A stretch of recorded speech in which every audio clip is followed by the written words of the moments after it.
बिस्मिल्लाहिर्रहमानिर्रहीम, अस्सलाम वालेकुम। लाइव डॉक्टर शाहिद मसूद के साथ मैं हूँ सुमेरा सलीम। नाज़रीन, वज़ीर आला खैबर पख्तूनख्वा अली अमीन गंडापुर साहब की ज़ेर सदारत सूबाई काबीना का अहम इजलास हुआ, जिसमें खैबर पख्तूनख्वा हुकूमत ने अमन व अमान की सूरत हाल पर अगले हफ्ते ऑल पार्टीज़ कॉन्फ्रेंस बुलाने का फैसला किया है। और वज़ीर आला खैबर पख्तूनख्वा अली अमीन गंडापुर साहब और नाराज सेनेट उम्मीदवारों के दरमियान होने वाले मुज़ाकरात का आज पहला दौर था, जो कि नाकाम हो गया है, जबकि रात 9 बजे दोबारा इस सिलसिले में बैठक भी होगी और हुकूमत और अपोजिशन के दरमियान भी मुज़ाकरात कामयाब हो गए हैं। रेफरेंस खत्म करने का फैसला किया गया है। इसके अलावा भी दीगर मौज़ूआत पर आज हम गुफ्तगू करेंगे। स्टूडियो में हमारे साथ मौजूद है डॉक्टर शाहिद मसूद। अस्सलाम वालेकुम डॉक्टर साहब।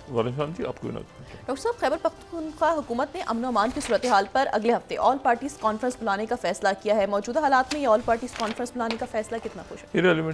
इरेलीवेंट है। ये सारी पार्टियां मिलेंगी, फिर क्या करेंगी उसमें? मतलब बिला मुकाबला सेनेटर मुंतखब हो जाएंगे, वो सेनेटर क्या करेंगे? ये तनाज़े आपस में इनका इतना ज़्यादा चल रहा है।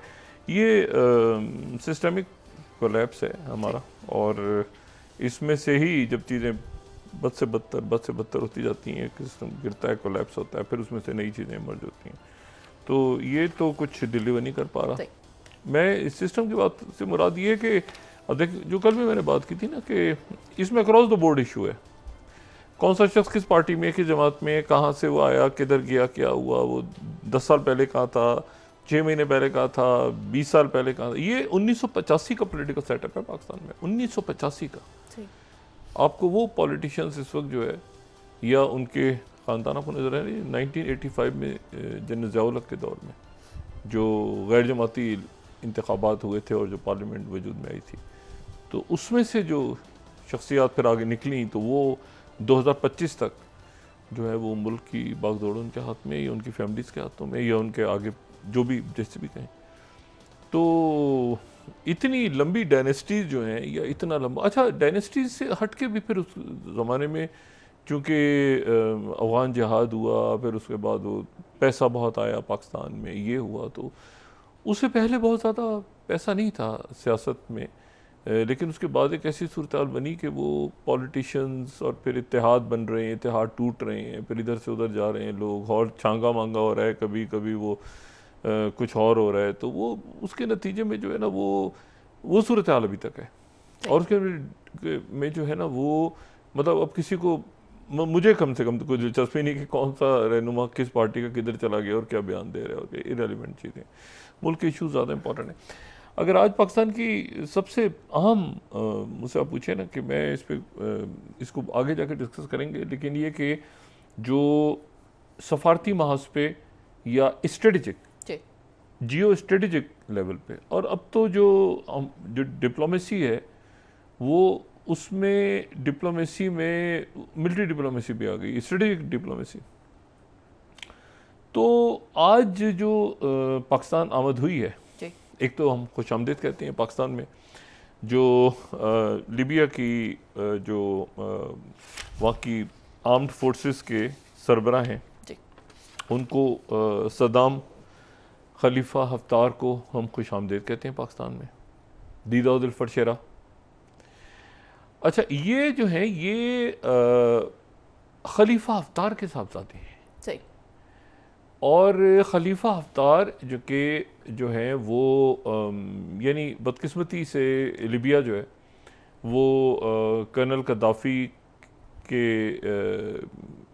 इंतकाल के बाद एक खाना जंगी का शिकार हो गया, और उसमें मुख्तलिफ एक हिस्सा, एक ट्रिपली में हुकूमत बन गई, एक खलीफा हफ्तार जो है वो जो लीबिया का जो ईस्टर्न हिस्सा है, काफ़ी लीबिया बहुत जाना हुआ, पहले कम, लेकिन जब ये वहाँ पे खाना जंगी हुई है और इस दौरान काफ़ी ट्रैवल किया, तो ट्रिपली भी और ये तबरूक का इलाका जो कि ईस्ट में है। और मैं हमेशा पूछता था कि ये कई दफ़ा हम आपको कि लीबिया की डिवीज़न क्यों नहीं हुई, तो कहते हैं लीबिया की सबसे ज़्यादा जो यूनाइटिंग फोर्स है ना, मुझे कई दफ़ा लोगों ने कहा कि इनकी लीबिया की जो यूनाइटिंग फोर्स, मैंने कहा इतना बड़ा लीबिया है, तो ये मतलब उन्होंने कहा सबसे बड़ी यूनाइटिंग फोर्स जो है ना, उनका सेंट्रल बैंक है, कि सेंट्रल बैंक से चूँकि ऑयल की पेमेंट्स और बाकी सारे, तो उसकी वजह से वो जो है ना, वो एक, यानी आप देखें कि सिविल वॉर और आपस के झगड़ों के बावजूद लीबिया जो है एक एंटिटी, कंप्लीट एक मुल्क के तौर पे मौजूद है। अच्छा, अब खलीफा हफ्तार जो है वो वहाँ पे, ये स्ट्रॉन्ग मैन, ये जो इनके साहबजादे हैं, खलीफा हफ्तार के जो साहबजादे हैं, सद्दाम जो खलीफा जो आज जी पाकिस्तान तशरीफ लाए हैं, जो उनकी फ़ौज के सरबरा हैं, ये स्ट्रॉन्ग मैन है। स्ट्रॉन्ग मैन से मुराद ये है कि एक तो ये आने वाले अरसे में इनका असर व रसूख बहुत होगा, ना सिर्फ लिबिया पे बल्कि आसपास के ममालिक पे भी। सही। और दूसरी बात यह है कि जब ये मुख्तलिफ मामलात उलझे ना आपस में, तो उसमें यह हुआ कि सऊदी अरेबिया एक तरफ है, यूएई एक तरफ है, पाकिस्तान तो पाकिस्तान को मैंने आज देखा, पाकिस्तान बहुत लिबिया और यानी अफ्रीका की पॉलिटिक्स में, जियो पॉलिटिक्स में पाकिस्तान प्रॉपर आज मेरे ख्याल से उसके एंटर हुआ है इनकी आमद के साथ। सही। तो उस ज़माने में एक बहरहाल एक मुख्तलिफ होता रहा कि कौन सा मुल्क किस तरफ है, कौन सा मुल्क किस तरफ है। कोई खलीफा हफ्तार को सपोर्ट कर रहा है ईस्टर्न, कोई जो है वो ट्रिपली के अंदर जो हुकूमत है उसको सपोर्ट कर रहा है और वगैरह वगैरह। लेकिन अल्टीमेटली ये हुआ कि ये खलीफा हफ्तार जो है ये आके बढ़ते चले गए और उनकी काफ़ी एज है, मेरे ख्याल से वो 80 से ऊपर है, 80 साल से ऊपर है। तो उनके जो साहबजादे हैं, ये सद्दाम जो हैं, जो पाकिस्तान से तशरीफ लाए हैं, ये जो है ये 2-3 इनके मामलात इन्होंने बड़े अच्छे किए हैं। ठीक है, एक तो ये है कि एक तलखी हमेशा, ये बहुत करीब है सऊदी अरेबिया के, ये बहुत करीब है रशिया के, ये बहुत करीब है यूएई के। अच्छा, अब कहीं दरमियान में जब ये कई मामलात पे आपको पता है ना, पिछली दिहाई में कई मामलात ऐसे हुए हैं कि जहाँ पर हमें ये नज़र आया है कि तुर्की और अरब ममालिक आमने सामने।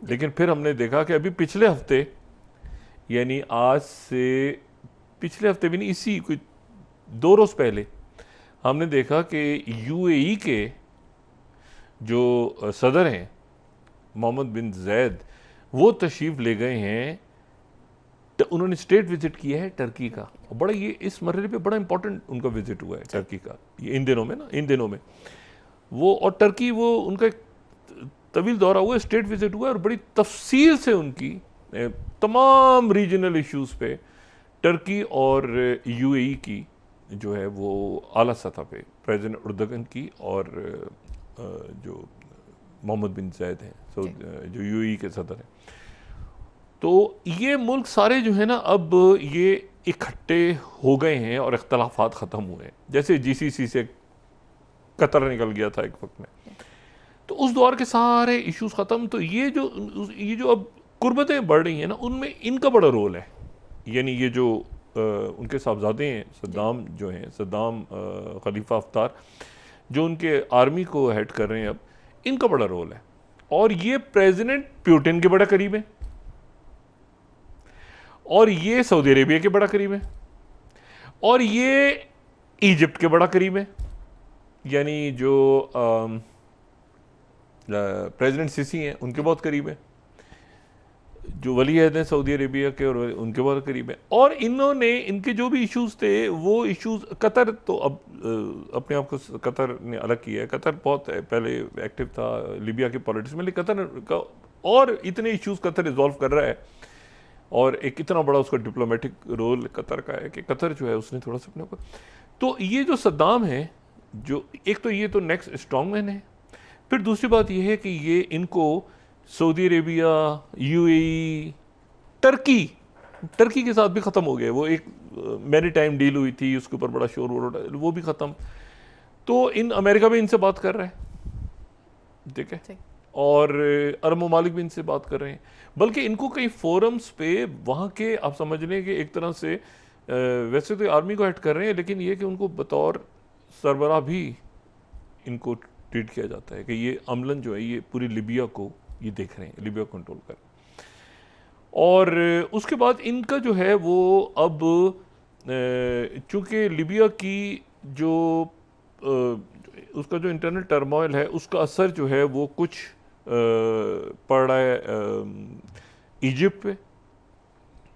तो इजिप्ट भी कोशिश कर रहा है उसमें कि मामला ठीक हो, और साथ ही कुछ असर उसका पड़ रहा है सूडान पे, ठीक है। और सूडान के अंदर भी जो है वो अब्दुल फतह बुरहान और हमीती और वो सारा इशू चल रहा है। तो इस पूरी सिचुएशन में पाकिस्तान चूंकि एक बहुत तारीखी रोल पाकिस्तान का रहा है इजिप्ट के साथ, जो बीच में दरमियान में आप समझें कि और बड़ी उलझन है यहाँ पे, वॉर ऑन टेरर और ये अफगानिस्तान और ये सारा जो कुछ चलता रहा, लेकिन तारीखी रोल पाकिस्तान का रहा है इजिप्ट के साथ। और एक तारीखी रोल बहुत हिस्टोरिकल, यानी पाक लिबिया ये जो मुख्तलिफ कॉरपोरेशंस और वगैरह वगैरह बेशुमार उनके बैंक्स और ये पाकिस्तान और लिबिया का बड़ा गहरा ताल्लुक रहा है तारीखी, जो कि एक वहाँ पे क्योस था जिसकी वजह से वो ज़रा मुबहम सा हो गया था वो किरदार कि पाकिस्तान लिबिया में कैसे, तो वो और साथ ही फिर सूडान और अफ्रीका और ये सारे मुल्क जो हैं तो उनमें पाकिस्तान का, तो उनका पाकिस्तान आना जो है, मैंने आपसे कहा ना कि ये जो अब सफारतकारी है वो शहबाज शरीफ साहब से भी मिले और वो आर्मी चीफ से भी मिले, आसिम मुनीर साहब से। पाकिस्तान की अब यानी जो डिप्लोमेसी है ना, वो एक तो डिप्लोमेसी है सॉफ्ट डिप्लोमेसी, लेकिन उसके साथ साथ जो मिलिट्री और स्ट्रेटेजिक डिप्लोमेसी है ना, देखिए ना अब वहाँ पे जो लिबिया में हो रहा है, तो लिबिया में कोई जाके आराम से कुछ सफारतकार चाय तो नहीं पियेंगे ना बैठे, वहाँ तो ये है कि एक सिविल वॉर है, एक झगड़े हैं, उन झगड़ों में स्ट्रॉन्ग मैन कौन है, उनके आपस में सुलह कैसे होती है, किस तरह से गलत फहमियाँ दूर होती हैं आपस में, तो इनको हम पाकिस्तान में खुशामदीद कहते हैं। और पाकिस्तान का इन तीनों मुल्कों के साथ बड़ा ज़बरदस्त रोल है और मुख्तलिफ ग्रुप, देखिए जॉर्डन दोनों को सपोर्ट कर रहा है, मुख्तलिफ ग्रुप्स हैं तो जॉर्डन दोनों को सपोर्ट कर रहा है। टर्की के साथ गलत फहमियाँ इनके थ्रू दूर हुई हैं, जो खलीफा हफ्तार से ज़्यादा सदाम का रोल है जो इनके साथ हैं। तो ये एक पाकिस्तान का उनका दौरा जो है, ये इसको मैं मामूली दौरा नहीं समझ रहा, मैं इसको ख़ास दौरा इसलिए समझ रहा हूँ कि वो कहते हैं ना कि फ्रॉम पाकिस्तान विद लव का मैसेज लेके ये वहाँ लिबिया जाएंगे।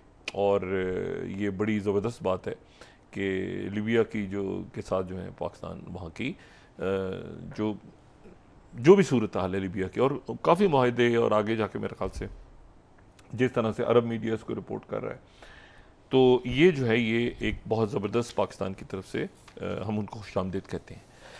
अच्छा, अब ज़रा आ जाएं कि झगड़े फसाद, दंगे फसाद चल रहे हैं हर तरफ। एक साहब को मुबारकबाद जो है वो देना बनता है। ये जो है ये इनका नाम है जॉर्ज इब्राहिम अब्दुल्ला। अच्छा, जॉर्ज इब्राहिम अब्दुल्ला जो हैं ये मैरोनाइट क्रिश्चियन है। मैं थोड़ा सा इनके ऊपर चाहूँगा कि कुछ मैं बात करूँ थोड़ी सी। जॉर्ज इब्राहिम अब्दुल्ला। अच्छा, ये जो है ये इस तरह से आप समझें कि ये मैरोनाइट क्रिश्चियन है, और मैरोनाइट क्रिश्चियन है यानी 4वीं सदी ईस्वी में जो सेंट मैरोन आ गए, सीरिया से थे वैसे वो, लेकिन ये जो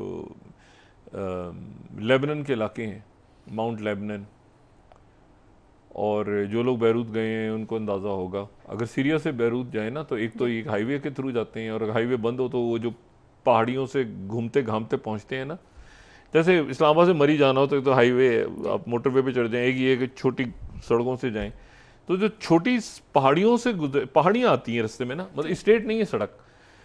दमिश्क से बैरूत जाने के लिए आपको पहाड़ियों से गुजरना पड़ता है। एक तो मोटरवे बन गई है सीधी, लेकिन बाकी ये है कि मोटरवे पे अगर बॉम्बिंग हो रही हो या धमाके हो रहे हो, या अब तो बहुत तबाह हो चुकी है, तो फिर ये कि पैरेलल जो रास्ता जाता है वो पहाड़ियों से गुजरता है, तो वो जबले लेबनान है, ठीक है, लेबनान माउंटेन्स, वहाँ के वो जो सेंट हैं वो आबाद हो गए, और वो कैथोलिक यानी कैथोलिक सीरिया से उनका ताल्लुक था, वहाँ आके वो आबाद हुए, लेकिन वो कैथोलिक चर्च के साथ यानी वेटिकन के साथ वो किसी मरहले पे वो ऑर्थोडॉक्स नहीं बल्कि कैथोलिक चर्च के साथ वो इन्वॉल्व रहे। तो उनके जो फिर पैरोकार वो मैरोनाइट क्रिश्चियंस बहुत बड़ी तादाद में वो मौजूद हैं लेबनान के अंदर। और लेबनान में फिर ये हुआ कि जब फ्रांस यहाँ से निकला तो फ्रांस फिर एक नेशनल पैक्ट हो गया था, और नेशनल पैक्ट जो है वो आज तक वहाँ पे काम करता है, और वो ये है कि जो भी लेबनान का सदर होगा वो मैरोनाइट क्रिश्चियन होगा। सही। तो जैसे अब जोसेफ एओन हैं, जोसेफ एओन तो वो मैरोनाइट क्रिश्चियन है। ये तय हो गया, ये तय हो गया कि जो भी उनके वज़ीर आज़म हैं जी। वो जो हैं वो सुन्नी मसलक से होंगे। जी।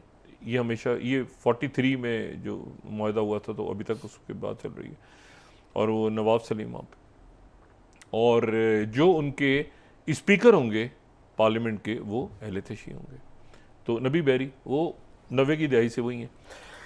अच्छा, एनीवे, तो ये मैरोनाइट क्रिश्चियन जिनका मैं जिक्र कर रहा था कि ये जो हैं ये जॉर्ज इब्राहिम अब्दुल्ला, ये मैरोनाइट क्रिश्चियन, और फिर ये हुआ कि इन्होंने जो है ये जो popular front for liberation of Palestine इन्होंने ज्वाइन की। अच्छा, ये पॉपुलर फ्रंट ऑफ पैलेस्टाइन जो है ये बनी थी, ये इन्होंने ज्वाइन की 78 में, 1978 में, और ये 78 में इन्होंने लेबनान में ज्वाइन की। और ये लेबनान में जो है ये जो ये popular front for liberation of Palestine जो है ये बनाई थी जॉर्ज हबाश ने, जॉर्ज हबाश। अच्छा, जॉर्ज हबाश जो है ये यासिर अरफात के बड़े करीब थे, लेकिन फिर ये हुआ कि इनका इख्तलाफ हो गया और इन्होंने ये पॉपुलर फ्रंट बना लिया पैलेस्टाइन का। और ये इनके यासिर अरफात के साथ, क्योंकि ये जो है ना, हुआ ये कि इख्तलाफ की कई वजूहात थी। एक तो ये है कि वो जो प्लेन जो हाईजैकिंग हुई थी उस ज़माने में, जो कि डॉविंग फील्ड्स हाईजैकिंग, जो पहले भी हम बात कर चुके हैं कि वो 4 जहाज़ जॉर्डन से जो है वो 4-5 जहाज़ जो है वो, जिसमें लैला खालिद भी थी एक मशहूर, वो जहाज़ जो है वो हाईजैक हुए थे। और फिर उसके बाद वो हाईजैक होने के बाद न्यूयॉर्क जा रहे थे, लंदन जा रहे थे, चार जहाज़। तो उसके बाद ये हुआ था कि खैर वो मुसाफिरों को रिहा कर दिया था। ये जॉर्डन में हुआ था वाक़या। और उसके बाद जो है वो मुसाफिरों को रिहा कर दिया था, लेकिन जहाज़ों को धमाकों से उड़ा दिया था।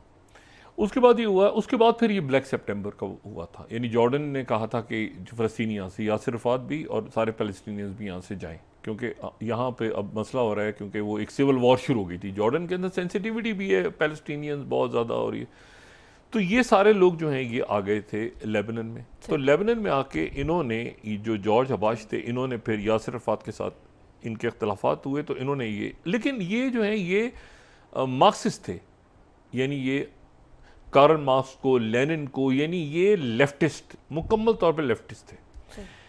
लेकिन ये है कि ये बहुत ज़्यादा आप समझेंगे सख्त इसराइल मुखालिफ, और ये यानी फाइटर, यानी फाइटिंग पे बिलीव करते थे। तो ओस्लो एकॉर्ड जब हुआ तो उसको भी इन्होंने नहीं मानने से इनकार कर दिया। लेकिन वापस आ जाते हैं ना, जॉर्ज हबाश तो फिर जो है वो 2008 में उनका इंतकाल हुआ, जॉर्ज हबाश का। लेकिन ये जो जॉर्ज इब्राहिम अब्दुल्ला हैं, इन्होंने अगले साल फिर ये हुआ कि इन्होंने अपनी एक तंजीम बना ली, और 78 में ये जॉर्ज हबाश के साथ गए, 79 में अलग तंजीम इन्होंने बना ली, लेकिन यासिर अरफात के साथ ये डिस्टेंस रखते थे, क्योंकि ये कहते थे कि तो इसराइल जो है तो दहशतगर्द है।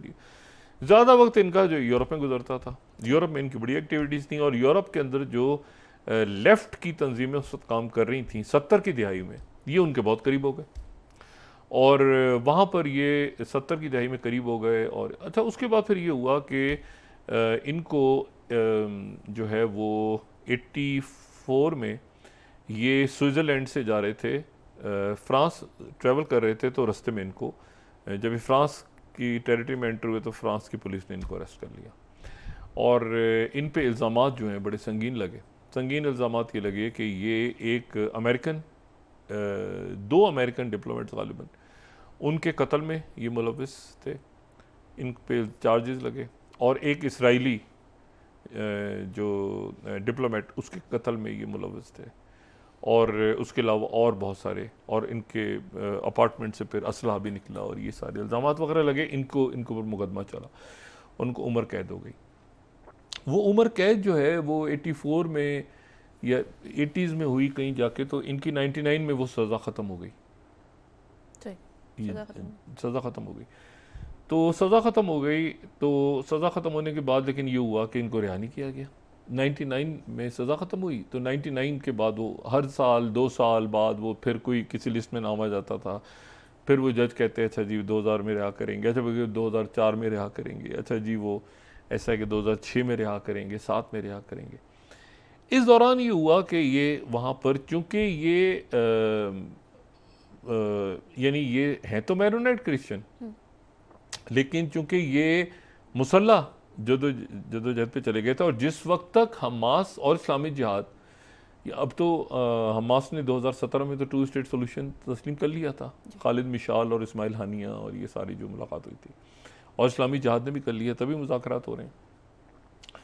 तो लेकिन ये है कि ये इस दौरान ये हुआ कि चूँकि यासिर अरफात, क्योंकि PLO, अच्छा ये इतनी मजबूत हो गई थी इनकी पार्टी जॉर्ज हवाश की PLO के बाद दूसरे नंबर पे ये फ़लस्तीनियों के अंदर ये पॉपुलर थी, क्योंकि हमास नहीं थी उस वक्त, ये प्री हमास में बात कर रहा हूँ। तो उस वक्त ये हुआ कि ये बहरहाल ये अरेस्ट होने के बाद वो बढ़ता गया, चलता गया। अब जनाब पिछले 24 घंटों में फ्रांस की अदालत ने फैसला किया कि इनको रिहा कर दिया जाए, और इनकी जो रिहाई अमल में आ रही है वो 41 साल के बाद, 41 ईयर्स के बाद ये रिहा हो गए हैं, अभी होने जा रहे हैं अगले कुछ देर में, 41 ईयर्स। और इनको कहा जाता है लॉन्गेस्ट प्रिजनर इन यूरोप, या ये है कि लॉन्गेस्ट पॉलिटिकल प्रिजनर कहते हैं फ़लस्तीन में लोग, या अरब वर्ल्ड में इनको लॉन्गेस्ट। और इनको फ्रांस की अदालत ने इनको रिहा किया, और जो वहाँ के जजेस हैं उनका ये कहना है कि इनको रिहा कर दिया जाए। अब इनकी रिहाई जो है वो फ्रांस की अदालत ने तो कर दी है, अदालतों के थ्रू ही हो रहा है, लेकिन इनका नाम उस लिस्ट में मरवान बरगूती के साथ लिखा हुआ है जो हमास की तरफ से दी गई है। कुछ लोग तो इसराइल की जेलों से रिहा हो रहे हैं ना, ये वो हैं जो फ्रांस से रिहा हो रहे हैं, ठीक है। तो फ्रांस से इनको रिहा कर दिया, और इसके ऊपर जो है वो अब एक बहुत मेरे ख्याल से इस लिहाज से, ये जो मैंने आपसे कहा ना कि इस लिहाज से इम्पोर्टेंट है कि ये रॉयटर्स ने जो खबर दी है, इसको रॉयटर्स को कोट करें अगर, French court backs release of Lebanese militant jail for US Israeli diplomat murders, ठीक है। और UAE का नेशनल अगर मैं कोट करूँ 5th, तो Lebanese militant George Abdullah to be release from French prison after 4 decades. अच्छा, 41 साल के बाद जो है वो रिहाई हुई है, और ये नाम जो है ये लिस्ट में, क्योंकि ये रिहा होना था, ये रिहाइयाँ होनी थी यूरोपीय ममालिक से, तो फिर ये कि वो ज़ाहिर है कि इस तरह से बात हुई कि जी वो अदालतों के थ्रू होगा, जैसे भी होगा जैसे मामला। तो ये जो है ये फ्रांस की अदालत ने इनको रिहा कर दिया, और उसके साथ ही जो ये पहली उस मुआहदे के तहत रिहाई है जो मुआहदा तकरीबन मुकम्मल हो चुका है, और यानी सीज़ फायर मुआहदा, और जिसका किसी भी वक्त जो है अगले हफ्ते ये बयान हो रहा है कि अगले हफ्ते, आने वाले हफ्ते में या इस वीकेंड पे या जब भी उसका ऐलान हो जाए। और उसमें नेतन्याहू जो है वो इस वक्त शदीद दबाव में है, और उस दबाव में इसलिए है कि वो जो एक तासुर था ना कि इसराइल लड़ाई करवा देगा, मुल्कों को लड़वा देगा, खाना जंगी करवा देगा। शाम के अंदर ये दुरूज़ और जो अरब बद्दू कबाइल हैं, ये बेडोइन जो है नहीं बद्दू के लिए इस्तेमाल हो रहा है, जो बद्दू कबाइल, तो वहाँ पे जो है वो एक तो ये कि ट्रंप ने कहा कि बाहर निकलो, मार्को रूबियो ने कहा कि बाहर निकलो, वो बाहर निकल गए।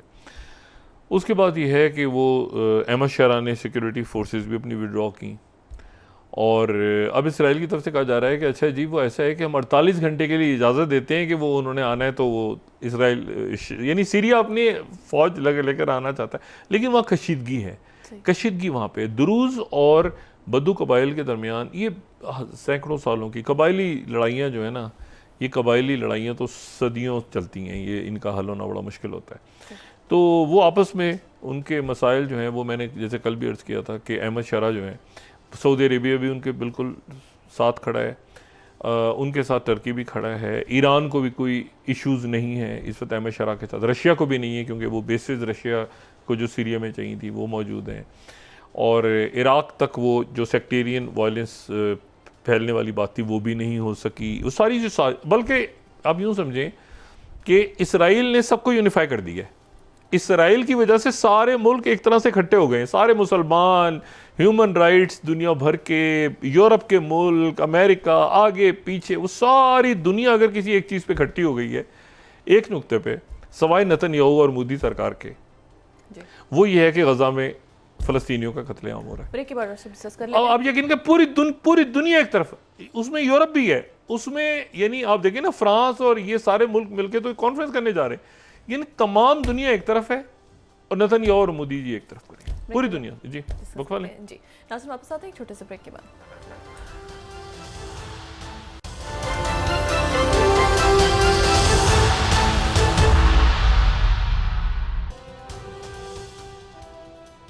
वेलकम बैक नाज़रीन। तो डॉक्टर साहब आप ये कहते हैं अगले हफ्ते तक गजा में सीज़ फायर होने के इम्कानात हैं ईरान के चाहिए? जी, और उसमें जो आज मैंने आपसे कहा ना कि ये जो जुल्म हुआ है गजा में और मशरिकी किनारे पे, ये आप देखें ना, ये दिहाइयों का मामला, यानी एक शख्स उसको फ्रांस से रिहा हो रहा है 41 साल के बाद, और शर्क़ुल औसत ने जो खबर जिस तरह से लगाई है, 8th स्लाइड में कोट करूँ, French court rules for release of Lebanese activist George Ibrahim Abdullah. ज़ाहिर है कि, लेकिन आप देखें 41 साल, और ज़ाहिर है कि जो भी इल्ज़ामात थे जैसे भी, लेकिन यह है कि किस दौर में, यानी 80s में गिरफ्त और 2025 में ये इनकी फैमिली जो है, इनके फैमिली और मुजाहरे वहाँ होते रहे इनके हक़ में और सारा, लेकिन ये नाम जो है ये फिर दिया गया बैनुल अक़वामी मीडिएटर्स को और अमेरिका को और यूरोपियन कंट्रीज़ को कि इनको भी रिहा किया जाए। तो अब जो है ये इनकी रिहाई हो गई है, प्रोसेस उसका चल रहा है, अदालत ने, कोर्ट ने इनको रिहा कर दिया। अच्छा, अब ये जो मैंने आपसे बात की ना कि ये मोरग कॉरिडोर से भी पीछे हट गया है इसराइल, मोरग कॉरिडोर से भी हट गया है, गजा ह्यूमैनिटेरियन फाउंडेशन से भी पीछे हट गया है, और सारे ही मुतालबात हमास ने और फ़लस्तीनियों ने अपने मनवा लिए हैं, और ये परमानेंट सीज़ फायर की तरफ भी आगे जाना है। और साथ ही जो ये दुरूज़ के यानी ये जो स्ट्राइक्स हुई थी यहाँ पे, तो ये तो इसराइल ने कोशिश की थी ना कि एक और फ्रंट खोलें, लेकिन अहमद शारा ने इसको बड़े तरीके से निपटाया। और मैंने कहा ना कि ये बड़ा मुश्किल है, ये हर मुल्क की जो पॉलिटिक्स है ना, ख़ासतौर पे सीरिया की जो पॉलिटिक्स, क्योंकि वो वहाँ पे कुर्द भी हैं, वहाँ पे जो अहले तशी भी हैं, वो क्रिश्चियंस भी हैं, अच्छा वो ऑर्थोडॉक्स ग्रीक क्रिश्चियंस भी हैं, ये ध्यान में रखें कि ऑर्थोडॉक्स ग्रीक क्रिश्चियंस का भी वहाँ पे एक उनकी मौजूदगी है, फिर वो कैथोलिक्स भी हैं, फिर दुरूज़ भी हैं, फिर सारे।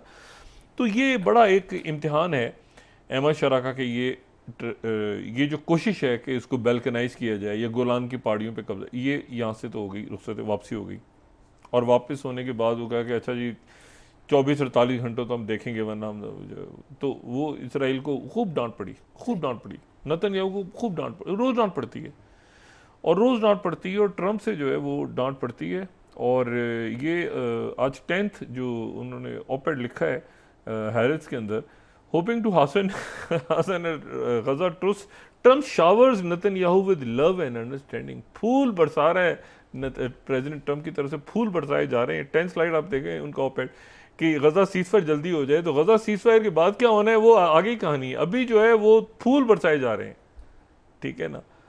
तो ये जो है ये उससे भी जो है वो हट गए पीछे। और आज तो इतना गुस्से का इजहार हुआ है क्योंकि सब कुछ चूंकि सरेंडर हो गया है ना, सारा सरेंडर हो गया। तो टाइम्स ऑफ इसराइल ने ये जो लगाई है ना 9th आप पढ़ें तो गुस्सा, ये अजीब किस्म की ये वो है कि mediators bullish on chances for Gaza deal next week after main obstacles overcome. सारे ऑब्स्टिकल खत्म हो गए, लेकिन जो मीडिएटर्स थे, मीडिएटर कौन थे? अरब ममालिक और यूरोप, उन्होंने तो तबीयत साफ हुआ। तो कह रहे हैं वो इतना उनका बुलिश एटीट्यूड है। और बुलिश एटीट्यूड अगर उसको दोबारा हम देखें ना स्लाइड को, तो उससे अंदाज़ा होगा कि वो इतना गुस्सा है उसमें, इस खबर में, क्योंकि वो ये कह रहे हैं कि ये सारा इसलिए हुआ कि वो जो वली अहद कतर के और वज़ीर आज़म जब मिले जाके, और उससे पहले अरब ममालिक, और ये इसके नतीजे में जो हुआ है, तो ये बुलिश हो गए सारे मीडिएटर्स। अच्छा, और फिर इसराइल 24 कह रहा है फाइनल आखिरी कफन में खीर थी जो भी था 11th इसराइल सबमिट्स मैफर्स withdrawal during ceasefire gives upon Morag corridor. तो मोरक कॉरिडोर भी हाथ से गया। अब इशू ये सारा कि ये यहाँ पर जो है वो इन्होंने अच्छा, अहमद शरा को मुकम्मल सपोर्ट सऊदी अरेबिया की, टर्की की, कतर की, सारी दुनिया की, अमेरिका की, इवन रशिया की भी हो गई ना, क्योंकि वो जो रशियन प्रेजेंस वगैरह थी तो कोई इशू नहीं हुआ। लेकिन ये कि इसराइल ने बीच में ये खाना जंगी कोशिश की, वापस हो गई, सारी इसराइल की फौज वापस चली गई, लेकिन दुरूज और बदू कबाइल के दरमियान कशीदगी है, इसको ख़त्म करना है अहमद शाह ने, और ये ख़त्म हो जाएगी।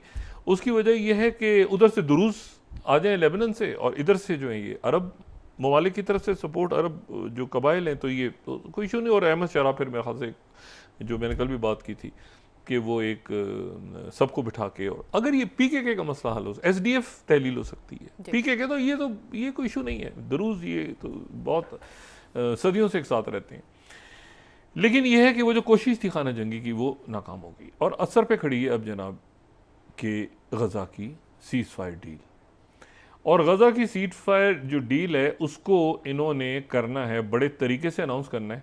अच्छा, ये टाइम्स ऑफ इसराइल दोबारा कह रहा है 39th Ben Gvir demands Netanyahu come on his senses. पागल तो नहीं हो गया Netanyahu? After Israel set to soften demands of Gaza withdrawal, मतलब सारे हथियार डाल दिए, तो पागल तो नहीं हो गया, अपने सेंस में आ जाए।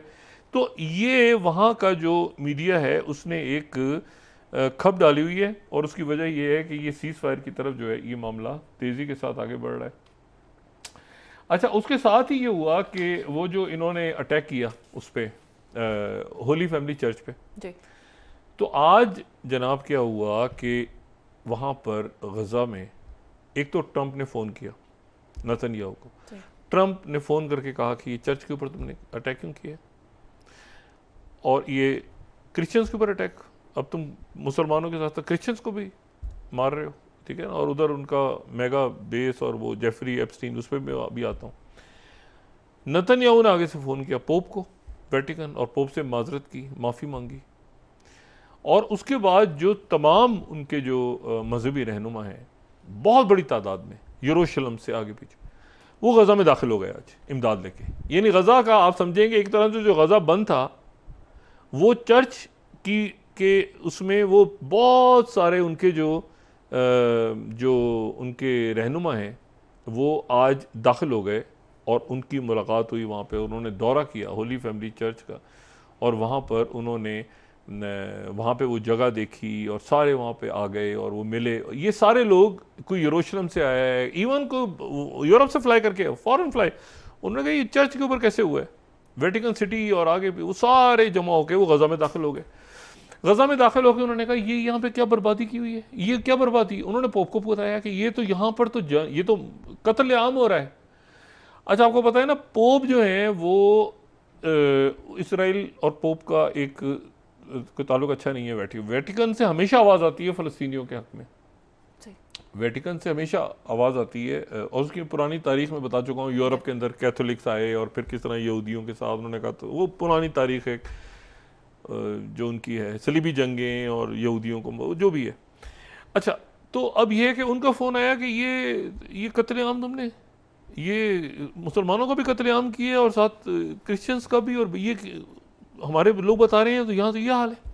अब नेतन्याहू साहब को समझ नहीं आ रहा कि क्या करें, वो डांट पड़ी वहाँ से। और सीज़ फायर का मुआहदा, ये मोरक्को कॉरिडोर से भी हट गए, ये गज़ा ह्यूमैनिटेरियन फाउंडेशन से भी पीछे हट गए, वो भी बात तय हो गई है कि इसमें अक़वाम मुत्तहिदा। और इस हफ्ते यानी अगला यानी वीकेंड पे मूड नहीं है प्रेसिडेंट ट्रंप का, तकरीबन वो फाइनल हो गई ये चीज़ें, तकरीबन गज़ा की जो डील है वो फाइनल हो गई है। लेकिन ये है कि जो इसकी जो अनाउंसमेंट है वो नेक्स्ट वीक करने की बात हो रही है। जो टाइम्स ऑफ इसराइल ने कहा है ना, mediator bullish on chances, 9 slide को देखें तो आपको मूड का अंदाज़ा होगा। ये अब तवज्जो इधर उधर हटाने की कोशिश कर रहे हैं, लेकिन उसके बुनियादी मामला जो हैं वो उसके तय हो गए हैं।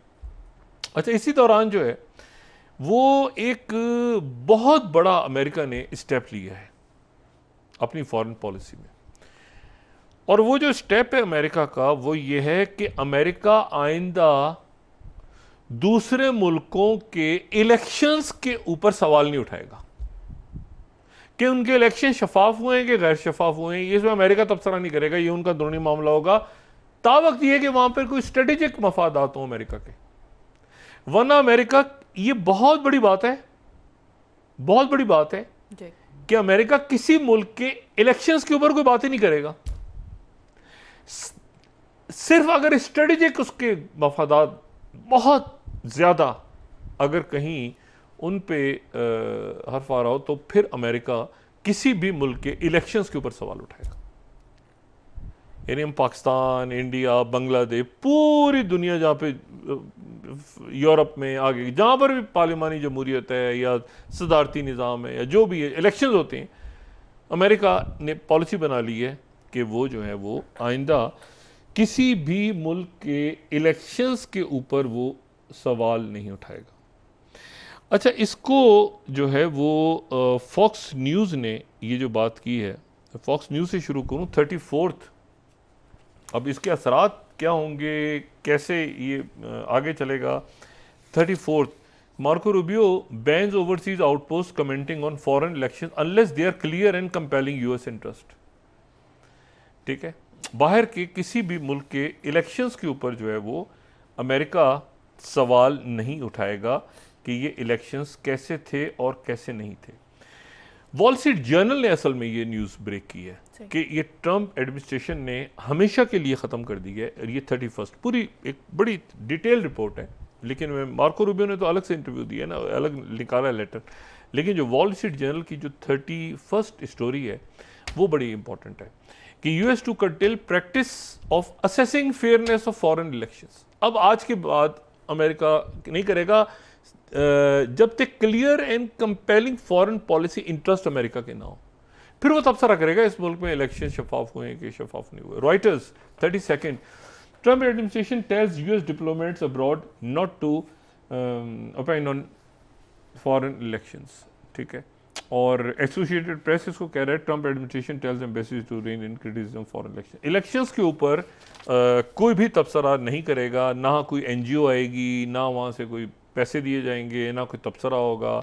एम्बेसीज की रिपोर्ट वगैरह आ जाएंगी, लेकिन जैसे पहले होता था ना कि वो मुख्तलिफ आ रहे हैं वहाँ से इलेक्शन पे, वो अमेरिका ने ख़त्म करने का उसको ऐलान कर दिया। उसके अब असरात दुनिया पे क्या होंगे ये जो है ये देखना है। अच्छा, फिर उसके बाद जो दूसरी इंपॉर्टेंट बात है वो ये है कि जेफरी एप्स्टीन जो है उनकी दस्तावेज़ात प्रेसिडेंट ट्रंप ने कहा है कि उनको फौरी तौर पे जारी कर दिया जाए। अच्छा, और वो जारी इसलिए कर दिया जाए कि वॉल स्ट्रीट जर्नल जो है, वॉल स्ट्रीट जर्नल ने यहीं पर एक एक्सक्लूसिव स्टोरी दी 23rd कि जेफरी एप्स्टीन के जो दोस्त हैं उन्होंने 50वीं जो उसकी सालगिरह हुई थी ये 2003 में शायद, तो उस वक्त जो है वो उसको जो लेटर्स भेजे थे तो उनमें से एक लेटर जो है प्रेसिडेंट ट्रंप का था। अच्छा, और उसमें जो है वो प्रेसिडेंट ट्रंप का था और वो बेहुदा सा लेटर था, मतलब वो तस्वीर थी, एक बेहुदा सी तस्वीर थी। उस तस्वीर के ऊपर प्रेसिडेंट ट्रंप, ये वॉल स्ट्रीट जर्नल का ये इल्ज़ाम है कि एक बेहुदा सी तस्वीर थी और उस तस्वीर के ऊपर प्रेसिडेंट ट्रंप ने लिखा था कि तुम्हारे तुम जियो हज़ारों साल, और मतलब इस तरह करके ना, मतलब मैं उसको उर्दू में अपनी उसमें गाना बना के कह रहा हूँ, लेकिन तुम हज़ारों साल कई, और उसमें से हर दिन जो है वो तुम्हारा एक राज हो, एक राज रहे हमारे दरमियान, मतलब वो ऐसे करके एक जो है वो। अब जनाब वॉल स्ट्रीट जर्नल ने ये कह दिया कि ये तो इनका नाम है। प्रेसिडेंट ट्रम्प ने उसके बाद जनाब उस समय ये ट्वीट किया, बेस्ड ऑन ये first, based on ridiculous amount of publicity given to Jeffrey Epstein, I have asked Attorney General Pam Bondi to produce any and all pertinent grand jury testimony subject to court approval. This scam, ये सारे Democrat पे डाल दिया। लेकिन मसला ये है कि ये मेगा वाले खुद भी तो हैं, उनकी जो मेगा की बेस है या मागा की बेस है वो भी तो है सारी। अच्छा, ये जो है ये अब मामला जो है ये ख़राबी की तरफ चला गया, और ख़राबी की तरफ इसलिए चला गया है कि ये जो है ये अच्छा, वॉल स्ट्रीट जर्नल बड़ा खुश है। 24 Trump calls for release of pertinent Epstein, ये 24 ये ग्रैंड जूरी के सामने पेश किया जाएगा, ये वॉल स्ट्रीट जर्नल ने क्लेम कर दिया जनाब, और वगैरह वगैरह। अच्छा, वो बेहुदा सी जो तस्वीर थी, वो बेहुदा सी तस्वीर जो है उसके ऊपर जो है वो उन्होंने साइन किया। मैंने पहले बात कल भी की थी कि JP मॉर्गन ने कैसे दिए 290। अब प्रेसिडेंट ट्रम्प ने उस वक्त क्या किया था, कैसे किया, क्यों किया था, वो ख़त कैसे, प्रेसिडेंट ट्रम्प न्यूयॉर्क में एक पार्टी गाय के तौर पे उनके तो एक रहा है हमेशा मामला। लेकिन ये है कि असल मामला जो है ना वो क्या और कौन सी शख्स, देखें प्रेसिडेंट ट्रम्प के बारे में कोई ऐसी चीज़ अगर आ जाती है ना कि प्रेसिडेंट ट्रम्प की एक बड़ी रंगीन मिजाज शख्सियत है, उनका वो इशू ये कि और कौन से लोग साथ थे, और क्या ये मौत जो थी ये हादसा था, कत्ल था, खुदकुशी थी, क्या हुआ जेल के अंदर, और फिर वो फाइल्स क्यों क्लासिफाई नहीं हुई, और वो प्रेसिडेंट ट्रम्प तो कहते रहे कि मैं उसको डी क्लासिफाई करूँगा, तो अब उन्होंने कह दिया कल पेश की जाए, तो वो पैम बोंदी जो है वो पेश करेंगी। उन्होंने भी कह दिया जी हाजिर, फ़ौरन उनका भी एक्स में मैसेज आया थोड़ी देर बाद कि मैं बिल्कुल तैयार हैं हम लोग। अच्छा, वहाँ से काश पटेल और सारे लोग देखे ना, उधर से माइक, मतलब वो सारे लोग जो खड़े हैं, माइक जैक्सन रजा, तो ये जो है ये अब ये कल पेश होगा ये अदालत में, लेकिन ये है कि उसके नतीजे में क्या पेंडोरा बॉक्स खुलेगा या बंद होगा। लेकिन दो चीज़ों में प्रेसिडेंट ट्रम्प, तीन चीज़ों में अभी तक कामयाब नज़र आ रहे हैं। पहली चीज़ तो नज़र आ रही है कि उनका जो टैरिफ का पत्ता था वो अच्छा खिल गया, और उसके नतीजे में मुल्कों ने अच्छी डील कर ली। अब EU के साथ क्या होते हैं उनके मामला, इंडिया रह गया, उसके साथ क्या होते हैं वो देखना है हमने। इंडिया चाह रहा है कि इंडोनेशिया से कम उनको मिलेगी। इंडोनेशिया बोइंग तैयारे, अगर इंडिया को कहा जाता है कि बोइंग तैयारे लें आप, तो बोइंग तैयारे जो हैं वो तो अब ज़्यादा नहीं दुनिया में लोग ले रहे, एयरबस की तरफ जा रहे हैं फ्रांस के, चलो मर्जी है। अब वो उनको कहा, इंडोनेशिया ने कहा ठीक है, तो उनके कम कर दिया, 19% कर दिया टैरिफ। तो इंडिया के साथ किस तरह मामला तय होते हैं ये देखना है, और EU के मुल्क जो हैं वो अलग अलग किस तरह मामला तय करते हैं ये देखना है। पैट्रियट मिसाइल कहीं गायब है दरमियान में ना, वो यूक्रेन जर्मनी से चल पड़े हैं। जर्मनी कह रहा है हमारे पास कौन से मिसाइल, हमें तो फ़ोन ही नहीं, हमसे कहें तो हम भेजें ना आगे, हमें तो कॉल ही नहीं किसी ने की अभी तक पैट्रियट दो, तो हम कैसे पैट्रियट मिसाइल अपने दे देंगे, तो हमने खरीदे होंगे, पैसे तो हमने दिए हुए हैं, यूक्रेन वाले इंतज़ार कर रहे हैं। और इस दौरान जो है वो मज़ीद इलाकों तक जो है वो जंग फैलते फैलते फैलते हुए आगे आ रही है। लेकिन यहाँ पर आके प्रेसिडेंट पुतिन अब कह रहे हैं कि हमसे, हमारे अमेरिका से ताल्लुकात अलग हैं, हमारी ट्रम्प से अलग बातचीत है, अलग मामला हैं, यूक्रेन से ज़ेलेंस्की से हमारे अलग मामला हैं, तो यूक्रेन हमारे साथ बैठकर, ज़ाहिर है कत्ल गारत ख़त्म होनी चाहिए, ये इसमें तो ज़ाहिर है यूक्रेन भी उनको पड़ोसी है, उनका हिस्सा है, जो भी है वो। लेकिन असल तो मामला नेटो ने किया था ना, कि यहाँ तक एक्सपेंड करते करते आगे, तो अमेरिका तो पतली गली से निकल गया, ये नेटो एक्सपेंशन करते करते तो यूक्रेन वाले सफ़र कर रहे हैं आखिर में।